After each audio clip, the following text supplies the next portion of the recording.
Traveller and Clive Dunn in Dad's Army.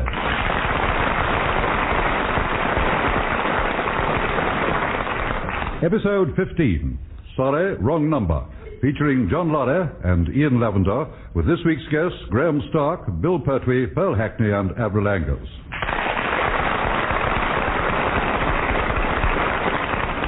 Here is the news, and this is John Snagg reading it. As the summer of 1940 drifts slowly by, Britain is still very much at war. The Home Guard goes from strength to strength, and no avenue is left unexplored in their ceaseless drive for efficiency. It is Saturday morning, and at the headquarters of the Walmington-on-Sea platoon, Captain Mainwaring is about to begin one of his lectures. The subject of my lecture today is communications. Now, in the event of an invasion, it is obvious that enemy paratroopers will try and seize certain key points in the town. Samuelson, hand me the blackboard pointer, please. I haven't got it, sir. What do you mean you haven't got it? Of course you have. The billiard cue we use as a pointer. Yes, I know what you mean, sir, but I still haven't got it. I distinctly remember telling you to bring the billiard cue. No, sir, you've never said anything about bringing a billiard cue. But I did...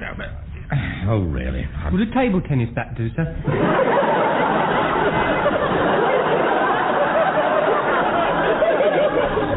Of course it wouldn't, you stupid boy. Now, in the absence of a suitable pointer, I shall use my finger to point out the most likely places to be seized by the enemy. This should be interesting. Quiet, Walker, please. Now, the key places are the gasworks, here, the railway bridge, here, telephone exchange, here, and the water reservoir, here. Now, with all these points out of action, the town would obviously be crippled. No gas, no trains, no telephones, and no water. After all, not many of us can last very long without water to drink. I've managed it for years. Yep, try it. In short, all these parts of the town are absolutely vital. So, the object of the exercise is... to stop the enemy getting his dirty hands on our vital parts. Yes. One way of putting it, I suppose. Now, we shall post 2 men at each one of these points. In the event of an attack, one of the men will run to the nearest telephone box and phone me at the church hall here. Excuse me, sir. If one of the men's running to phone you, what happens to the poor fella who's left behind? He'll be running the other way. Get Walker. This is not a matter for levity. No, the man who is left behind will pin the enemy down with constant withering fire. Sir, it's going to be a bit difficult to keep up a constant withering fire. We've only got 5 rounds each. I realise that, Jones. You'll just have to make every shot tell. Now, you'll see on the plan that I've drawn that I have pinpointed the nearest telephone box to all these strategic points. In the case of the railway bridge, the nearest phone box is 100 yards away. Here. Gasworks, one here, 50 yards away. And the water reservoir, one here, just outside the gates. Here, Captain Mainwaring, there's a phone box just outside the Hare and Hounds. That's nowhere near a vital supply source. That, sir, is a matter of opinion. Now, the problem is the telephone exchange. Now, unfortunately, the nearest phone box is over half a mile away, over here. So there could be a considerable delay in summoning help. Well, perhaps it would save time, sir, if we used one of the phones inside the exchange. What? Oh, yes. Yes, of course. Yes. As a matter of fact, I was just about to say that. It's testing you, see if you're on your toes. Oh, of course, quite an awfully clever little wheeze. Yeah. Now, as soon as I receive your call, I shall relieve you at the head of a swift, mobile attacking force. Make sure that all your bicycles are in good working order. There's only one thing, sir. What's that, Frazer? What happens if the phone box is out of order? Well, in that case, as usual, we shall have to improvise. Anybody any suggestions? Yeah. Oh, Yes, sir. Oh, good. Who's got the first suggestion? Mr. Speaker. Yes, Jones. Well, sir, one of us could climb to the top of the gasometer and heliograph down onto the church hall. That's a long way for someone to heliograph. I don't think I quite follow you, Jones. Heliograph, sir, you reflect the rays of the sun in a mirror, We used to signal like that when we were in the northwest frontier of India, you know, sir. That was when we was fighting the phantoms. Yes, all right. Well, never mind that now. They were boys, you know, used to come at you with a long knife and roar. Well, you could, sir. You could heliograph. Yes, there's only one snag, Jones. We can't see the gasworks from the church hall. Yeah, but couldn't one of us be on top of the church tower, Mr. Mainwaring? Yes, that's a good idea. Yeah, but make a note of that, Wilson. Wait a minute. There is a slight snag. We can't rely on the sun. After all, it might be raining. Anyway, sir, I've just thought. We wouldn't be able to signal Sunday lunchtime. Why not? Well, with everyone cooking their Sunday dinners, the gasometer would be down. Does everybody have their meal at the same time? Well, we always have our Sunday dinner on a Sunday.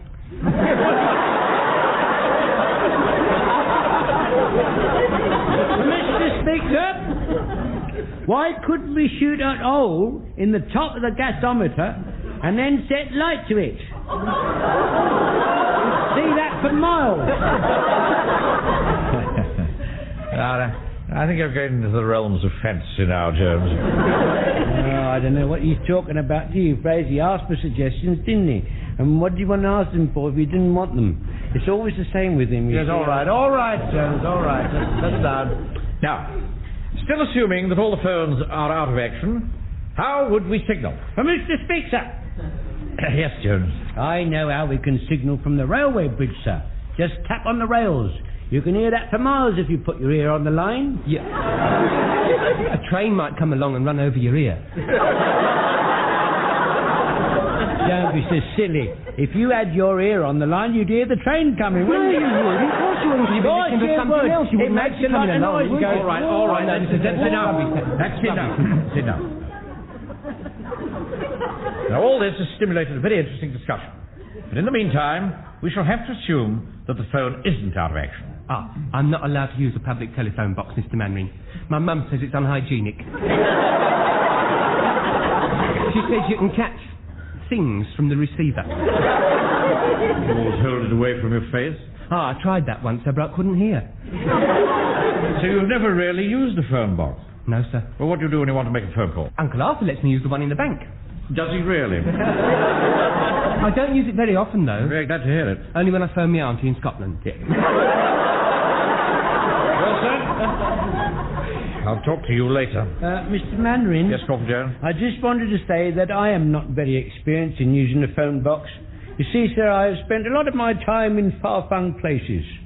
Some of them quite long way away. Them whirling dervishes, they don't do a lot of telephoning either, you see, sir. You're all right. Now, there's only one thing for it. I shall have to make sure that you all know how to use the phone box. Yes, but even if you show us, sir, my mum still won't let me use it.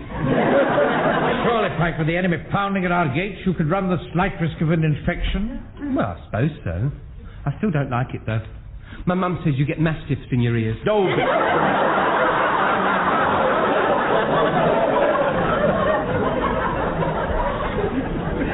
Now, we better go through this by numbers. On 1, you pick up the phone. On 2, you insert tuppence. Ching, ching. Ching, ching. Sir, what is this ching, ching thing? Oh, really, Wilson? This is the sound of the coppers dropping into the box. Ching, ching. Oh, I see. Ching, ching. Now, I don't want you to be put off by this sound. It's quite normal. The operator will then say, "Number, please." And you ask for this number, which is Walmington-on-Sea... 333. Yes, I know what the number is. Walmington-on-Sea 333. The operator will then say, "I am connecting you." Now, when you hear me answer, press button A. You all got that? Yes. Right, let's just try that, shall we? Wilson. Yes, sir? You can be the operator. Oh, thank you, sir. Now then, on 1, you all pretend to pick up the telephone in your right hand. 1. Good. Now on 2, we all put our pennies in the slot. Excuse me, Mr. Mainwaring. What is it? Can you change sixpence, please?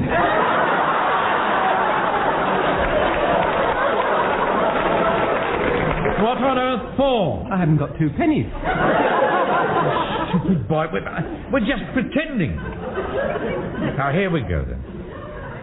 2, Ching, ching, ching, ching. Come on, Wilson. Number, please. Number, please. Walmington-on-Sea, 333. Get on with it, Wilson. On what, sir? I'm connecting you. What for? Oh, yes. Yes, of course, I'm so sorry. I'm connecting you. Mr. Speaker. Yes, Jones. I thought you didn't put coppers in until the operator tells you. Oh, you're wrong. You put them in first. No, Jonesy's right. You put them in when the operator tells you. All right. Only one way to settle this. We must try it out under actual combat conditions. Some Wilson, fall the men in outside. We'll march down to the phone box on the corner.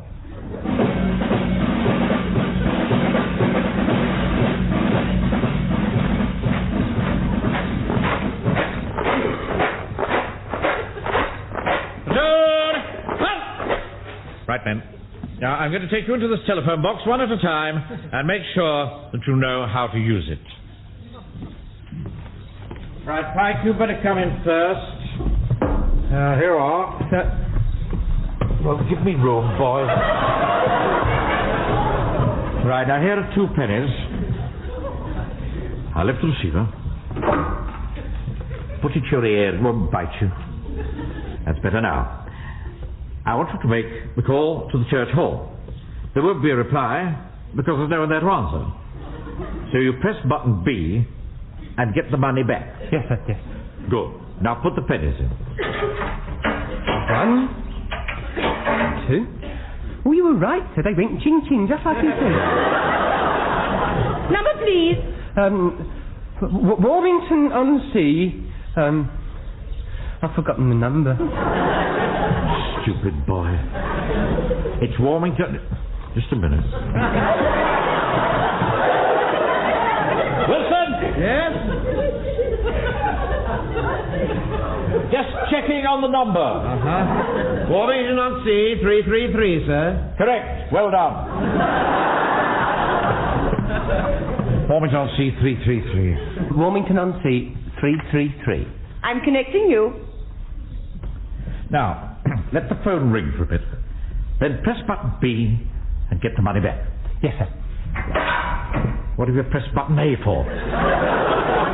Someone answered. What? Hello, Mum. Is that you, Frank? Where are you phoning from? I'm in a call box down the road. I thought I told you never to use a public phone box. Yeah, but it's not my fault, Mum.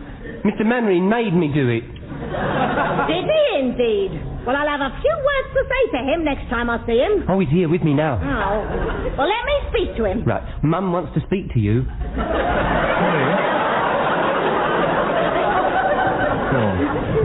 Hello. Hello, Mrs. Pike? May I ask what you're doing in my office? I brought Frank's scarf down for him to wear. He'll catch his death without it. And I heard the phone ring. All the same, Mrs. Pike, you've no right to be in my office. Now, look here, Mr. Mainwaring. What's the idea of letting my Frank use a public phone box? I've never let him use one before in his life. Why, he can catch all sorts of things from a phone. Well, you know yourself if you... Wilson? Yes, sir? Come in and sort this out, will you? It's Mrs. Pike. I'm coming, sir. Now, Pike, you get out and let Sergeant Wilson... Righto, sir. Will you say goodbye to Mum for me? Get. Don't forget. Right, sir. Thank you, sir. Hello, Mavis. Oh, it's you, Arthur. Oh, I'd have thought you'd have known better than to let Frank use a public phone box. Oh, it's not my fault, Mavis. Of course it's your fault. Well, you mollycoddle that boy far too much, Mavis. I think you're being very silly. Oh, silly am I? Well, you're silly if you think that I'm only here to administer to all your little comforts every evening. Oh, really, Mavis? You think that you've only got to knock at my door and I'll come running. I've never asked you to run, Mavis. You take me for granted, Arthur, and you always have taken me for granted, and I'm not going to stand for it any longer. She's hung up, sir. Thank goodness for that. Well, what am I going to do? I don't know what you're going to do. I've got a platoon to run. I can't be involved in your domestic squabbles. Right, Frazer, you're next. Coming, sir. What of all the damn silly ideas showing us how to use a phone box? What are you laughing at, Joe? Well, we're on guard duty tonight, outside the reservoir. Well, so what? Well, the point is, The gates of the reservoir are right on a corner, and there's one hell of a draught. Whoa. So, every so often, one of us shelters in the telephone box until his circulation gets going again. Oh, that's a good idea. Not half. You can ring up the odd girlfriend at the same time. I don't have any odd girlfriend. Well, neither had I. Until I'd stood about on that corner all night long. You want to try it? Woohoo!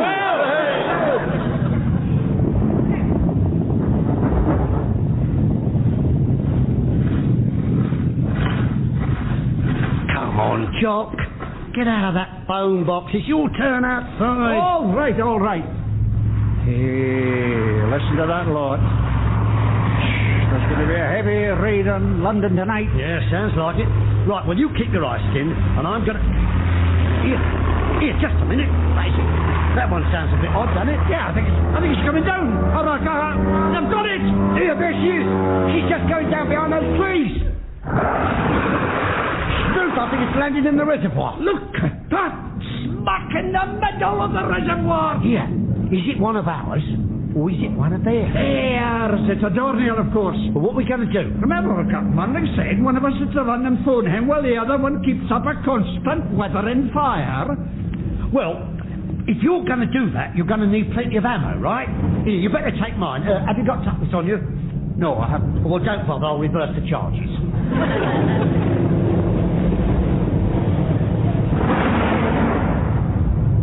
Corporal Jones? Yes, sir. Tell the men to keep their heads down. Don't want anybody getting shot at. Very good, sir. By the way, where's Walker? He went off to phone you. That was half an hour ago. Ah, he'll have run away. I always knew he was no good. Perhaps he's gone to the pictures. Oh, don't be absurd. Oh, there's a good film on at the embassy. That's all about aircraft. It's funny that, isn't it, Uncle Arthur? Well, I wouldn't really know. I haven't seen it. No, I mean, it's funny that the film's all about aircraft. Didn't mean there's funny film. Stop talking. Stop talking, the pair of you. The fact is that Walker's not here. Yeah, and that's cowardice in the face of the enemy. That's number one field punishment, tied to the wheel of a gun carriage. Well, we haven't got a gun carriage. Well, we'll just have to improvise. Oh, be quiet, be quiet. I can't understand why that plane hasn't sunk. Well, that's because the reservoir's only a quarter full, you see. The aircraft's sitting on the bottom at about 4 feet of water. When it's full up, the water's at least 16 foot deep. I want to know how we're going to tackle the plane, Wilson. I'm not interested in the waterworks statistics. Sorry, sir. No sign of anybody in it. Must have all jumped out by parachute. Permission to speak, sir. Yes, Jones. Why don't we call on them to surrender in official terms? And then if they do not answer, we will be cognizant of the fact that they are not there and have sprung off previous. Thank you, Jones. Anybody know the German for surrender? No, sir, but Antioch is German for hands up. Yes, I think you've told us that before. Might as well try it, sir. Handy hop! Handy hop!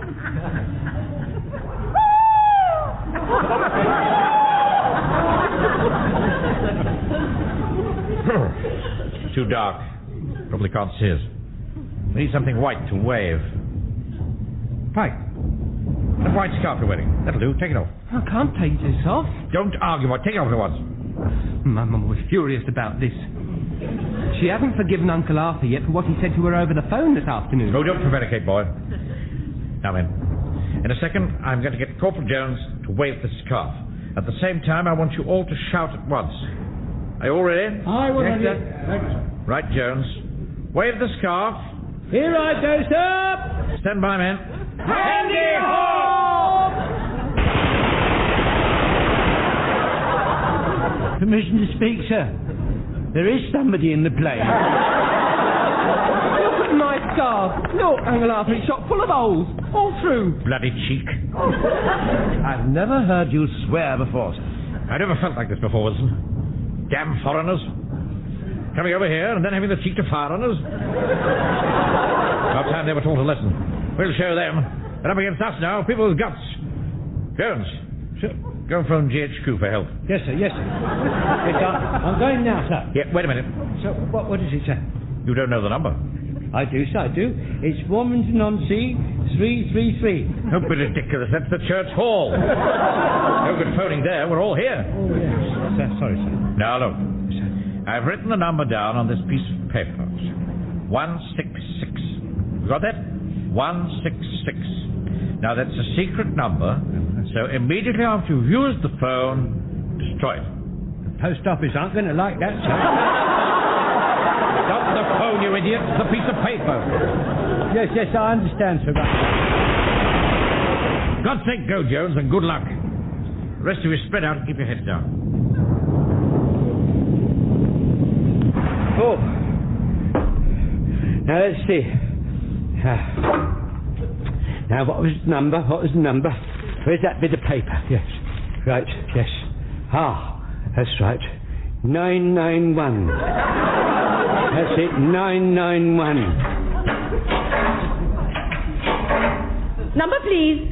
991, please. One moment. Press button A. This is the embassy here. Oh, good. Can you help me? Certainly, sir. Tonight, one of our aircraft is missing. That's funny. I thought it was one of theirs. No, it's one of our aircraft is missing. It went up 5 minutes ago. Well, it's come down now. No, sir, it doesn't come down to 10:30. If you hurry, you'll just catch it.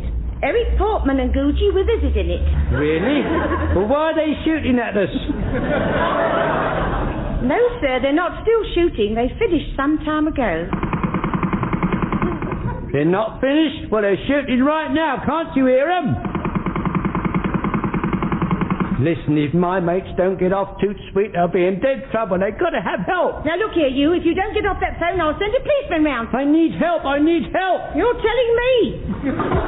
Hey, wait a minute. Don't hang up. Oh, dear, what am I going to do? I haven't got any more pennies now. Where's the torch? Oh, that's better. In the event of emergency, lift the phone and press button. Oh, well, here goes. Emergency? Which service do you require? Fire, police, or ambulance? There's an enemy plane in the reservoir. I'm on GH area command quarters. Oh. I'm sorry, I can only get you fire, police, or ambulance. Is the plane on fire? No, it's not. Well, you don't want fire service, do you, then? What about ambulance? Anybody hurt? Well, not yet. Oh, I don't think they'll send ambulance just on the off chance. What about the police? Is the plane causing obstruction? No, not really, no. Oh, what's it doing? It's shooting at us. Oh, what a shame. I'm ever so sorry. I wish I could help you. But I only deal with emergencies. Ta-ta. Ta-ta? What do you mean, ta-ta? No, hello. Oh, come on, put that light out. Oh, it's you. What do you think you're doing, flashing your torch like that? Do you realise there are enemy planes overhead? Yes, and there's one down in the reservoir. What are you talking about? Well, an enemy plane crashed in the reservoir. Oh, well, you're a home guard. Why aren't you dealing with it? What are you doing, hiding in this phone box? I'm not hiding. I'm trying to get onto GH quarters for help. And I haven't got no more coppers left. Oh, blimey, shift over. I'll do it. Jones. Where have you been? I'm sorry, sir. A bit of a job getting through the GH quarters. They're on their way now. Who's that you've got with you? The warden says, Miss Rogers. Your corporal said the Jerrys are firing at you. That's right. Well, they look peaceful enough to me. I think I better take charge. This is an ARP matter. How dare you? Look, mate, don't try to teach me my job. Lot of fuss about nothing. They wouldn't dare shoot at me. I'm a civilian. All right, you lot, out you come.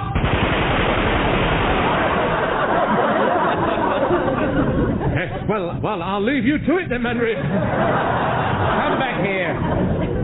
We need every man we can get. Look, Section 6, Paragraph 3 of the regulation states no ARP personnel will take part in any combat duties. I'm off. Damn card. Yes, you're right, sir, yes.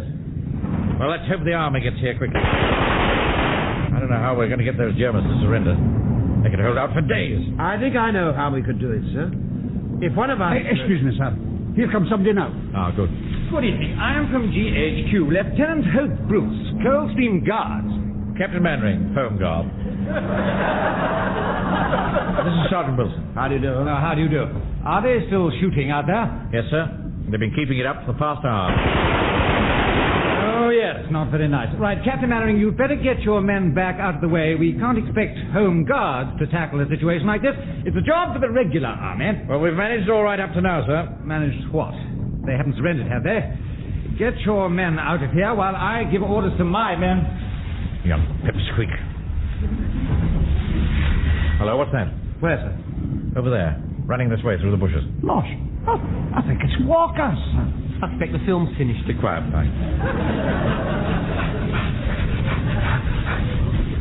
Walker, where have you been? You've been away 3 hours. Oh, I'm sorry, sir, but I've been to have a word with the bloke in charge of the reservoir. I had to slip in 5 bob, but he done it. Done it? Yeah. Done what? He opened the sluices. For the past couple of hours, the water's been flooding in and should reach the top in less than half an hour. Then Jerry's will have to swim for it, unless they want to sit on the aerial. Well done, Walker. Good thinking. Mainwaring, you're still here. Look, I've decided what to do. We're going to sit here till we starve them out. I don't think that'll be necessary, sir. I think you'll find they'll surrender very soon now. Oh, really? Why? Well, you see, it's quite simple, really. They're not going to like what's going to happen to them. Well, I don't think I quite understand. Don't worry, even you will before very long. In the meantime, we'll leave you to do the mopping up, as it were. Good night, Lieutenant. Come on, men. I must say, Jones, that water level's coming up very quickly, isn't it? Yeah, I keep telling you, Sarge, those Jerrys don't like it up 'em, sir. They don't like it up 'em, you see. They don't like it up 'em, sir.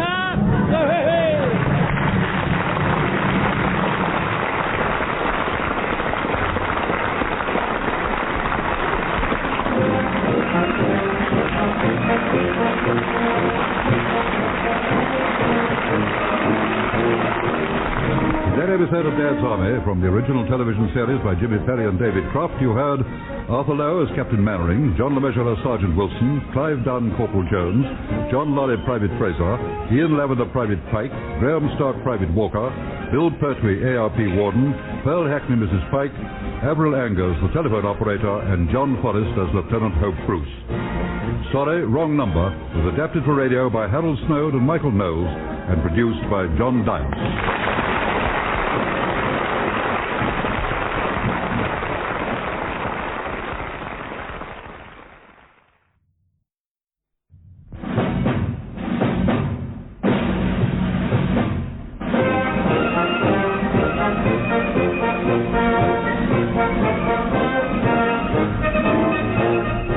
Arthur Lowe, John Le Mesurier, and Clive Dunn in Dad's Army. Episode 16, The Bullet Is Not for Firing, featuring Arnold Ridley, with this week's guests, Graham Stark, Frank Williams, Michael Knowles, and Timothy Bates. Here is the news, and this is John Snagg reading it.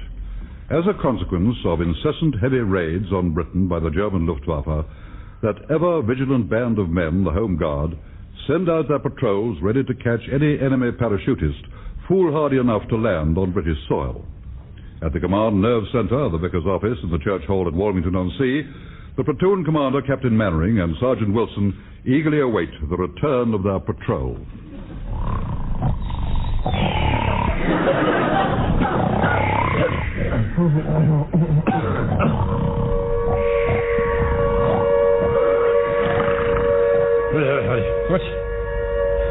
What's that?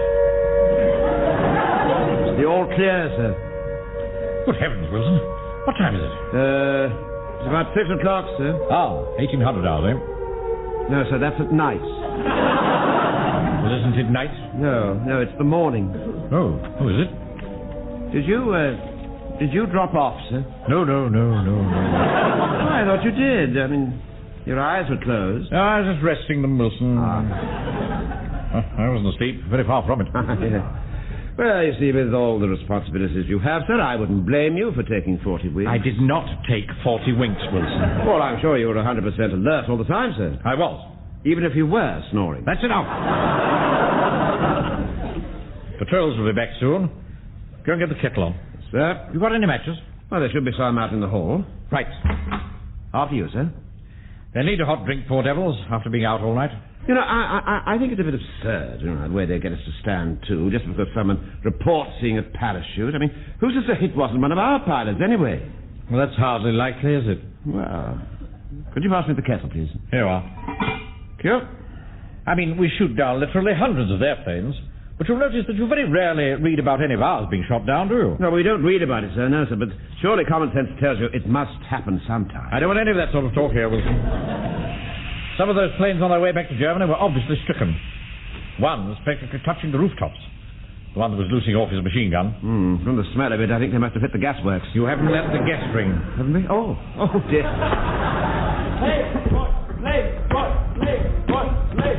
Here are the men now, Wilson. Right, Will. Pick them up there, come on. Put some guts into it, pick those feet up, Godfrey. They don't go much higher, I'm afraid.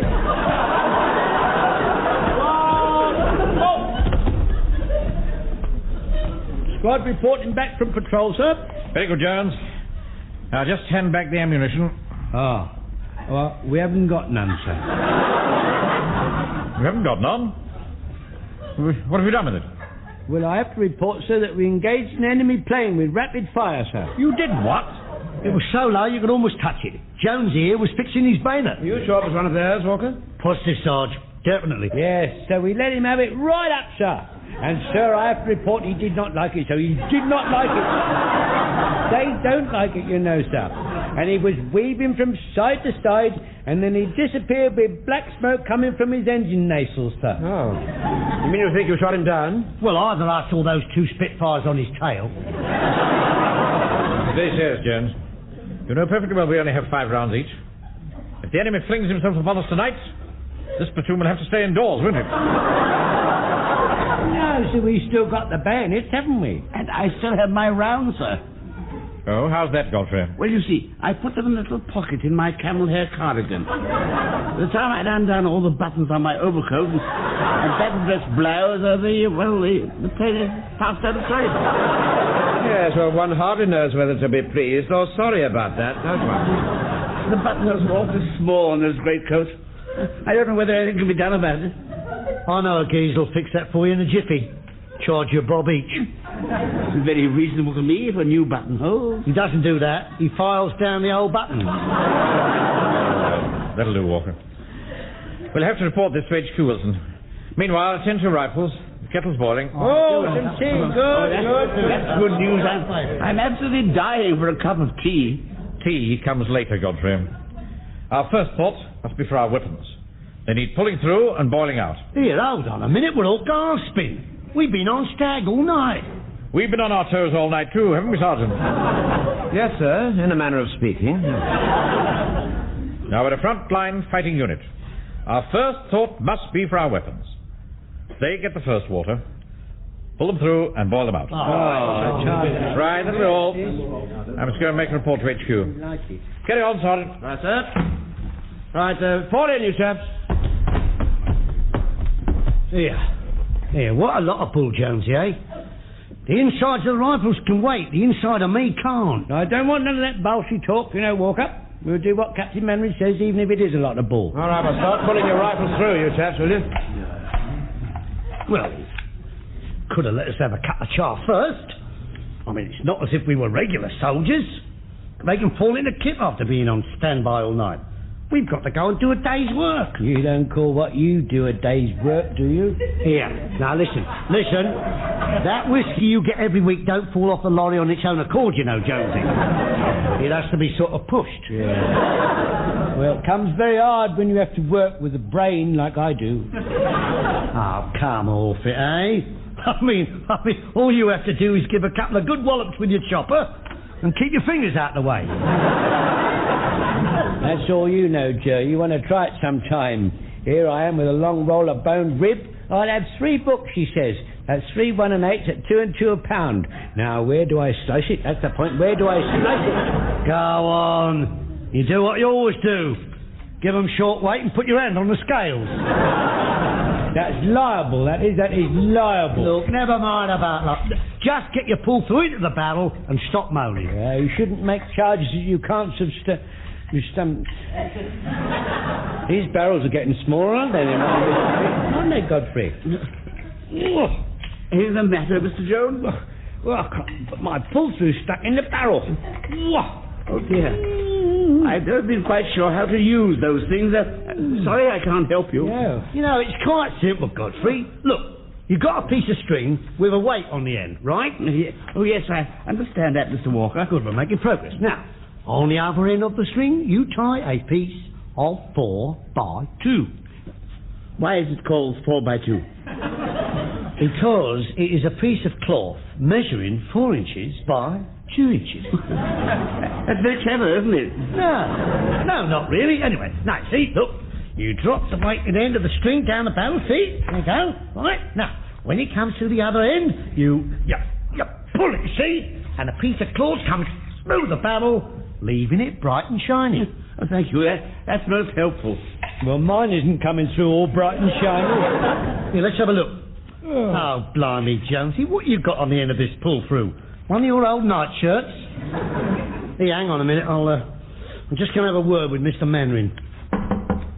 Come in.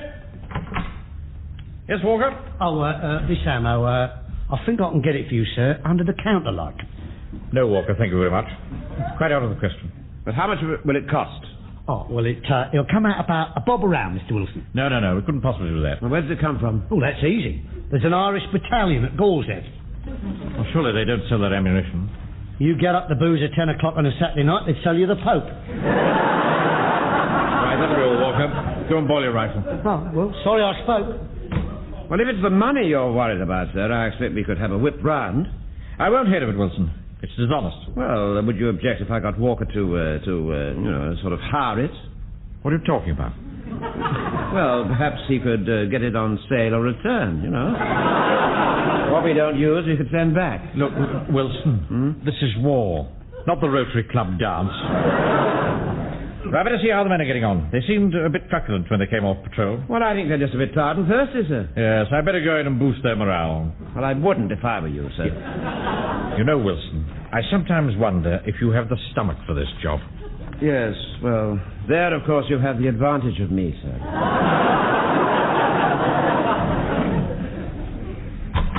Now then, how are we getting on? Are those barrels all bright and shining? Ah, Jones, we're having trouble with our pull-through. Well, it's a bit sticky, sir. Let me try. I just said my right arm is not as powerful as it was of yesteryear, sir, through not having the quantity of chops to joint. Or joints to chop. Yeah,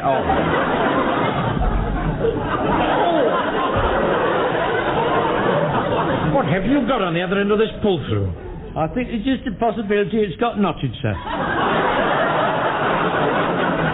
Well, let's try some other means then, mustn't we? Just watch this, man, will you? It's a little wrinkle I learned in the last conflict. We tie the end of the pull-through to some immovable object. Now, let me see. Yes, this banister rail should serve the purpose. Just like Roy Rogers ties trigger. Well, roughly speaking, yes, not too bad. There we are. Now, having tied the pull-through securely, take a firm hold of the rifle. Just give me plenty of room here, will you? Now then, all that's needed is a sharp jerk. So.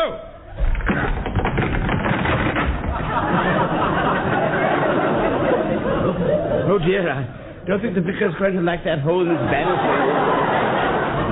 Well, don't worry, we'll get it mended for him. We must evidently attach it to something more substantial. Now, this pillar looks solid enough. I'll tie it round this. Time so that comes away, the whole hall will fall down. Well, it's hardly likely, Jones. I'm not Samson in the temple. Right, here goes. You've broke the string off now, sir. How am I going to get the rest of it out of my rifle? Well, it's all bunged up. Look at it, sir. Look at it, sir. It's all bunged up. Yes, it poses a bit of a problem, doesn't it, sir? Yes, I know that, Wilson. Well, perhaps there's an artificer at Area Command. Jones is not taking this rifle to Area Command. He'd look a complete idiot, wouldn't he? There are millions of red ants in one of our window boxes. If you pour a drop of honey down the barrel, they might eat it away. Give them time. I don't think we have that much time, Godfrey. I could get you the honey. Some powerful spirits, that's what we need. How about a teaspoonful of Arctic? That clears most things. Yeah, all right, Walker. Enough of that. Bring me that stair rod, Wilson. Do you think that's wise, sir? Just bring it, will you? All right, very well. That's parish property, you know, Mr. Wayne. I'm well aware of that, Corporal. Here you are, sir. Thank you. Now shove it into the barrel. That's it. Walker. Sir? Tap the rod in with your rifle butt. Do you think you should, sir? Will you leave this to me, Wilson? I know what I'm doing. Go on, Walker. Tap it in. Right.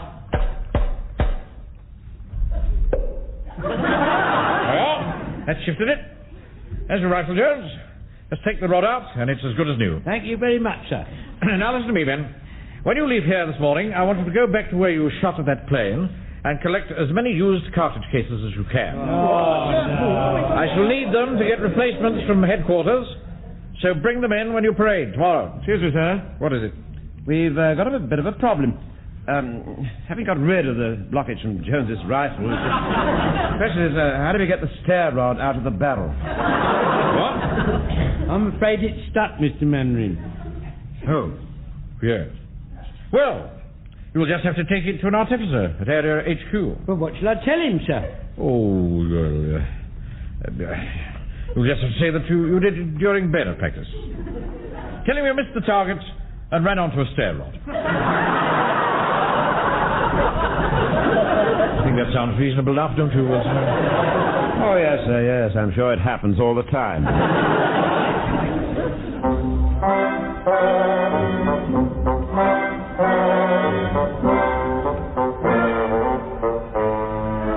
Well, this looks good, Wilson. Very good. Oh, yes, sir, yes.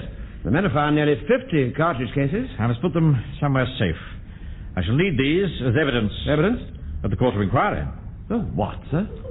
I've had a letter from Area HQ.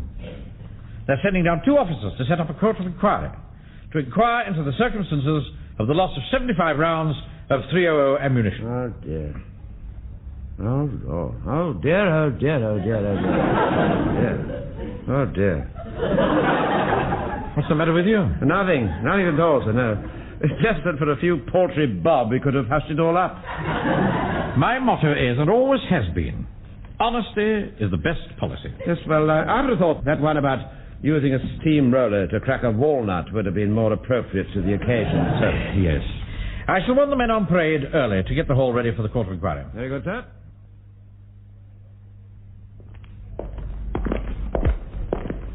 This must be it, Pringle.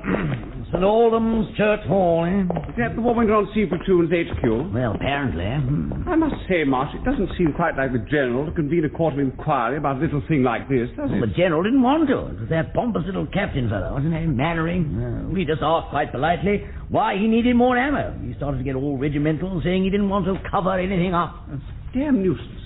I've got 2 tickets at Leslie Henson's show tonight. Yeah. Taking a wren.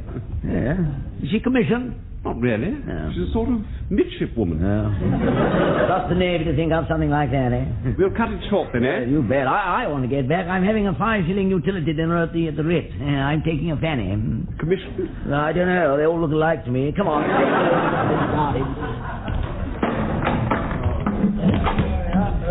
There you are. Where does Mr. Mainwaring want this Union Jack put? I can't imagine, Godfrey. Looks very nice over the wall there. Here, perhaps Mr. Mainwaring's going to drape it round himself like Britannia. I heard that, Walker. And I don't think it's very funny. Sorry, sir. Drape it over the table, Godfrey. The 2 officers from Area HQ will be here very soon. Now, let's show them that we can do things properly. Oh! Blimey, it's the chocolate soldier. Good heavens, Jones. What's that you're wearing? Full dress uniform, sir. Lord Kitchener always liked to see us wearing it, sir, when we was on a fizzer. You'll notice the red coat, sir, worn by the British Army for over 200 years. Trouble was, red shows up, a lot of soldiers got killed, and they got fed up of it. Thank you very much. They didn't like it, you see. They did not like it. And one day, in India, they covered themselves in dust, and they didn't get shot anymore. So hence the expression khaki. That's an Urdu word, sir. It means dust. Hence the other expression, not so dusty. That'll do, Jones. Or you could say not so Urdu. Yeah, all right. I've taken the liberty of bringing you my sword, sir. Sword? What's that for? Yes, sir. We always used to have a sword on the table in front of the senior officer in the Sudan, sir. We always like to give the whirling dervishes a fair trial before we shot them. Yes, well, it's a kind thought, Jones. We'll keep it in reserve. Now, pay attention for a moment, will you? Now, I know that some of you think I'm letting you down by calling in area command, but consider this. To fight for our homes and loved ones, we must have ammunition. I know the way the army works, and believe me, this is the only way we'll get it. Excuse me, sir. Yes, Corporal? This box has just arrived from Area HQ. I think it's the ammunition. Ah, well, obviously they were impressed by the fact that we tackled the problem in the correct manner. Issue it at once, Samuelson. Sir? Oh, and the two officers from HQ are here, sir. They seem rather pleasant gentlemen. Quite young. Right, Wilson. Parade the men outside. Right, sir. Godfrey, bring the officers in here. Right you are, Mr. Mainwaring. Ah, Captain Mainwaring. Oh, good afternoon, Vicar. I gather that someone interfered with my balusters yesterday. Yes, I'm sorry about that, Vicar. We will be responsible for the repairs. It does seem a pity that you can't show more consideration for church property. Well, I'm sorry. There is a war on, you know. If you ask me, most of the damage is being done by the ones who are supposed to be on our side. Oh, come now, Vicar. I still haven't got over your doing bayonet practice during matins. It made the choir very shaky in the canticles. If you don't mind, Vicar, I have a court of inquiry starting here. And I have a meeting in the side office, if only I can see it for maps and guns. We'd better discuss this later. Oh, Captain Mainwaring, here are the officer gentlemen. Oh, good afternoon, gentlemen. Good afternoon. I'm Captain Marsh, and this is Captain Pringle. How do do? How do do? All ready for you, gentlemen. Oh, good. We're pretty keen to bash on, Captain Mainwaring, so may we start? Of course. We both have some pretty urgent affairs to attend to. Right, gentlemen. We'll take a seat. We'll start right away. Thank you. Mr. Speaker, Yes, Jones. the men have fallen in outside, sir. Good, good. You stand by to call in the witnesses. Sergeant Wilson will take down the evidence. And I will now read the order convening the Court of Inquiry. The Court of Inquiry will assemble at St. Aldham's Church Hall, Walmington-on-Sea, at 17:30 hours on Thursday, the 17th of April, to inquire into the loss of 75 rounds of .300 ammunition by number 1 platoon, B Company, Walmington-on-Sea. Yeah, well, we'll take that notice as read, shall we, Pringle? Oh, yes, let's. Oh, very well, gentlemen. Can we call the first witness? Mr. Speaker, Yes, Jones. I would like to volunteer to call the first witness. Call Private Walker. Very good, sir. Call Private Walker. Call Private Walker. Call Private Walker. Call Private Walker. I've called Private Walker. Did someone call me? Yes, just a minute, Walker. I put a man on the door, sir. Right, Wilson. Sit down and carry on taking notes, will you?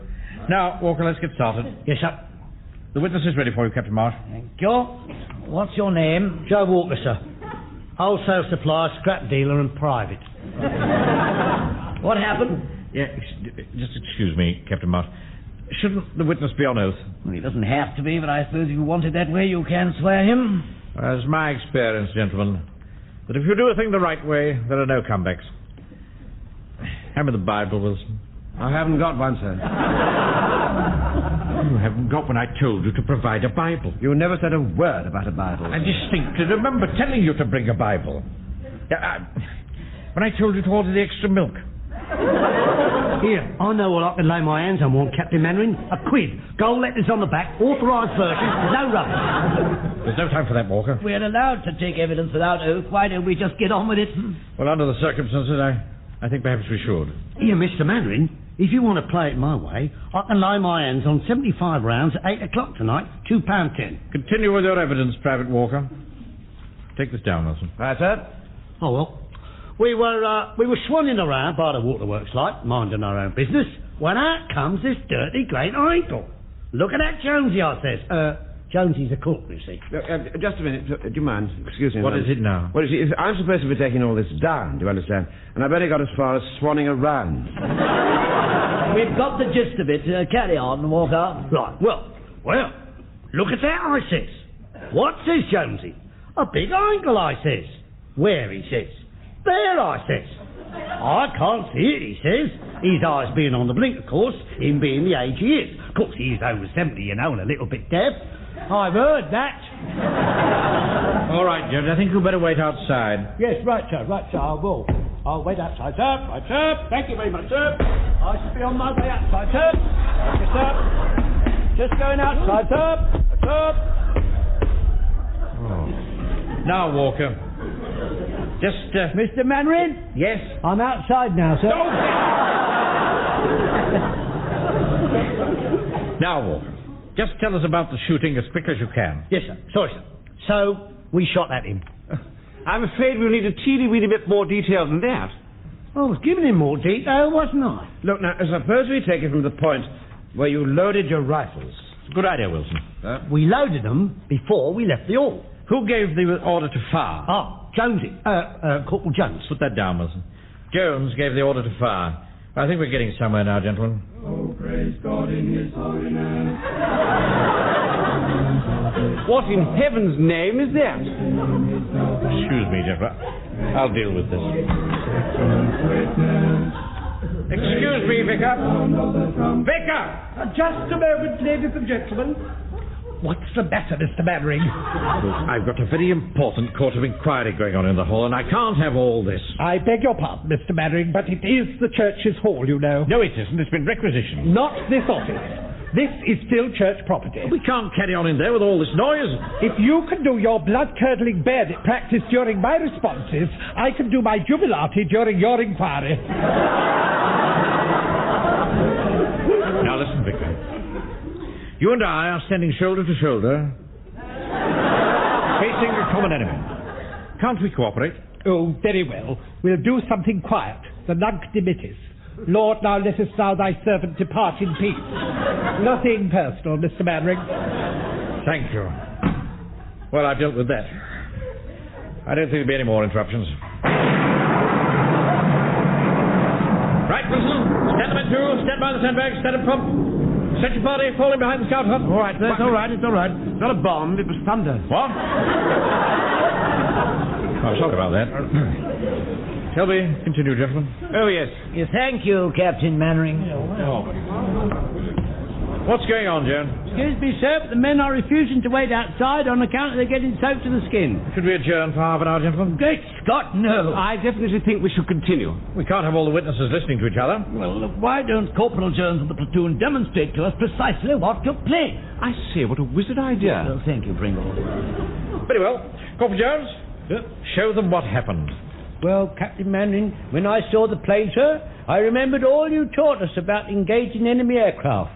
You remember, sir, how you told us to camouflage our faces with khaki handkerchiefs? Yes, that's right. Well, we didn't have no time for all that rubbish for a start, sir.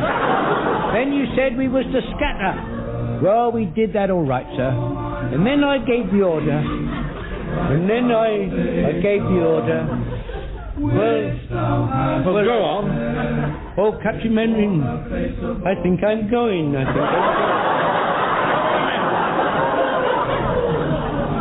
I can hear angels' voices, sir. Oh, Jones, it's not angels.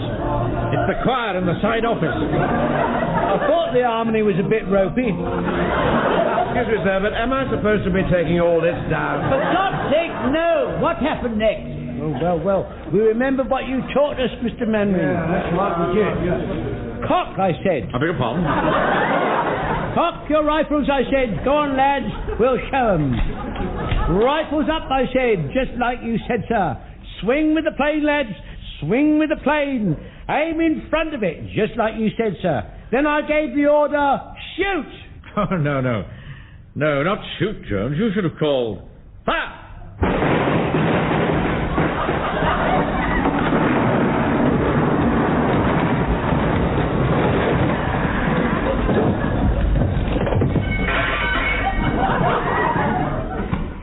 What on earth was that noise? Oh, really, look at my roof. You're vandals, a bunch of vandals. Sorry about that, Vicar. Captain Marsh, Captain Pringle, would you be free to attend another inquiry, say, sometime next week? Oh, no.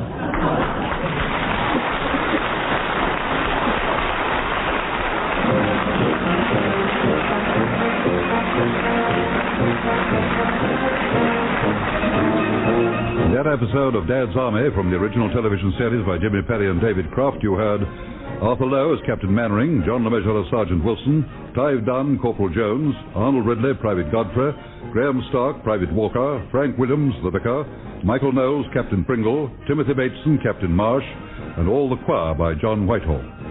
The Bullet Is Not for Firing was adapted for radio by Michael Knowles and Harold Snoad and produced by John Dias.